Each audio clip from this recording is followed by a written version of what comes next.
ओम नमो भगवते रामकृष्णाय। শ্রী শ্রী ঠাকুর, শ্রী শ্রী মা এবং স্বামীজির চরণে সাষ্টাঙ্গ প্রণাম নিবেদন করি। মঞ্চে উপবিষ্ট শ্রীমৎ স্বামী ভারুকানন্দজি মহারাজকে আমার ভক্তিপূর্ণ প্রণাম নিবেদন করি। যাদের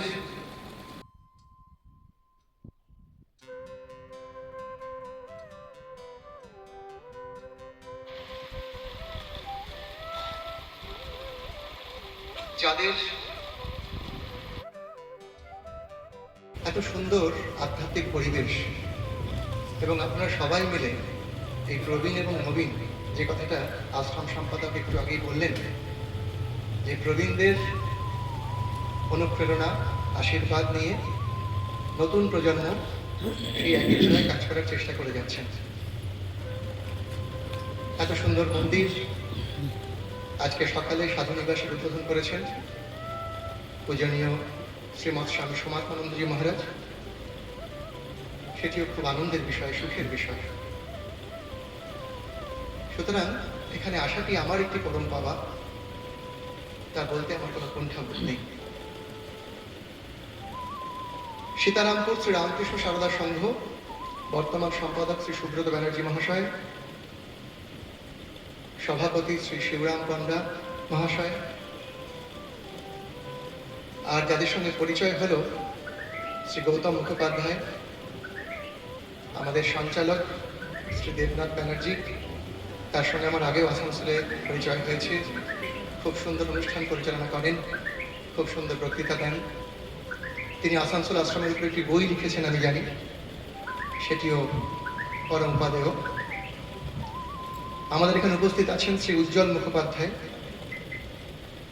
মঞ্চে রয়েছেন শ্রী সুপ্রিয় চক্রবর্তী, পিন্টুদা রয়েছেন আসানসোলের, সঙ্গে ডাক্তারবাবু রয়েছেন, ডক্টর কুন্ডু, ওনার সঙ্গে পরিচয় হলো, এবং আপনাদের সবাই, আর আলাদা করে নাম উল্লেখ করার প্রয়োজন নেই। আমরা সবাই আসলে ঠাকুরমা স্বামীজিদের যুক্ত, আমাদের পরিচয় এটাই। তাকে কেন্দ্র করি আমাদের জীবন আবর্তিত হচ্ছে, এবং সেই জন্যই আমরা সবাই এখানে।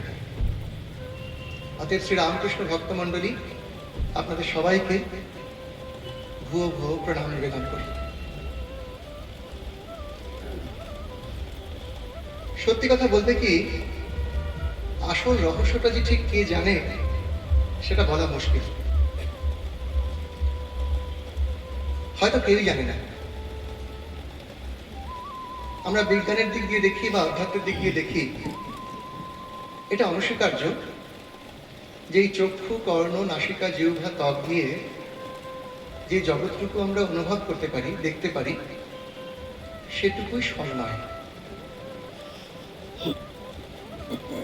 বিজ্ঞানীরা এর মধ্যেই অনেক কেরামতি করছেন বলে।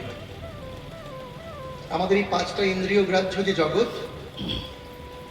তার মধ্যে দিয়েই তারা এমন কিছু করেছেন যাতে সভ্যতা প্রতিনিয়ত উন্নতির পথে এগিয়ে চলেছে, এবং সেটা দরকার। কিন্তু এই কথা আমরা সবাই বুঝতে পারি, এবং বিজ্ঞানীরাও স্বীকার করেন যে একটা পরম সত্তা এই সব কিছুর পেছনে কিছু একটা রয়েছে। এখন সেটা যে ঠিক কি, সেটা বিজ্ঞানীরাও ঠিক বলতে পারছেন না। কিন্তু এই অধ্যাত্ম বিজ্ঞানীদের কারবার হচ্ছে এই পঞ্চ ইন্দ্রিয়ের পারে। এটাকে আমরা বলি অতীন্দ্রিয় অনুভূতি। সন্ধি বিচ্ছেদ করলে হবে অতিযুক্ত ইন্দ্রিয়, ইন্দ্রিয়ের পারে বা ইন্দ্রিয়াতীত, বিয়ন্ড সেন্স পারসেপশন। আমরা এই পাঁচটা ইন্দ্রিয় দিয়ে যেভাবে জগৎটাকে অনুভব করি, তার বাইরের কিছু একটা। মডার্ন ফিজিক্সও তার খোঁজে রয়েছে যে কি সেই একটা যেখান থেকে সবকিছু সৃষ্টি হলো।